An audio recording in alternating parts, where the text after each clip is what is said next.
This man couldn't afford paper or a pen, so he picked up a twig and used it to scratch out mathematical formulas in the dirt. He crouched on the ground, writing from morning until night, until the ground was completely covered in formulas. He copied these formulas into a crumpled notebook and tucked it under his arm to go see the fellows at the local Learned Society. But when those fellows opened the notebook, their faces scrunched up, and they said the symbols looked like they were written in some alien language that no one could understand. This poor young man's name was Ramanujan, from a corner of an Indian slum. He never had any higher education, but was born with an incredible sensitivity to numbers. After starting a family, Ramanujan wanted to shoulder the heavy burden of providing for them, and figured he could trade on his talent to earn a living. So, clutching that notebook, he went everywhere looking for work. The owner of a small factory saw him. The guy was skinny as a rail, but there was still a fire burning in his eyes. The owner's heart softened, and he gave him a job as an accountant. One day, Ramanujan was organizing the account books under a lamp when the boss walked by, glanced over, and asked him why he didn't use an abacus. Without looking up,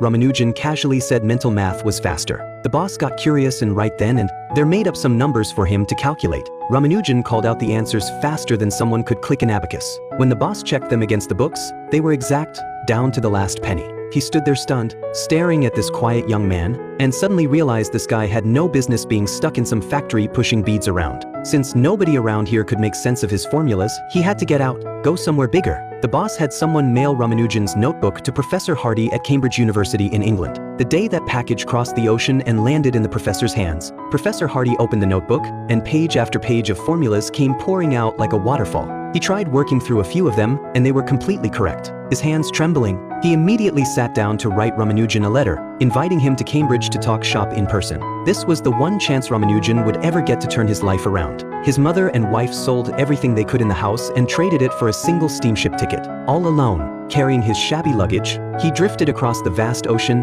and finally stood before the lawns of Cambridge. The very air there smelled of learning. He couldn't help stepping onto the grass, wanting to get closer, but a sharp shout stopped him dead in his tracks. The man said only the fellows were allowed to walk on the grass. He wasn't worthy. This place welcomed world literature, but it was also filled with all kinds of prejudice. The first time Ramanujan walked into the dining hall, a few students eagerly gathered around and brought him a plate of vegetarian potatoes. He ate it gratefully, only to hear them laughing afterwards, saying the potatoes had been fried in lard. His faith forbid him from eating meat. His stomach churned, but his mind grew clearer. Prejudice was in the very air here, and it lurked behind smiling faces. That day, he tucked away a thought. He would use his abilities to shut these people up. The next day, he handed his newly compiled results to Hardy. Hardy and his colleague opened that thick stack of papers and just stared at each other. These formulas were too new, too out there. They had never seen anything like them. What shocked them even more was that Ramanujan said there was a whole other notebook full of them. But Hardy sighed and told Ramanujan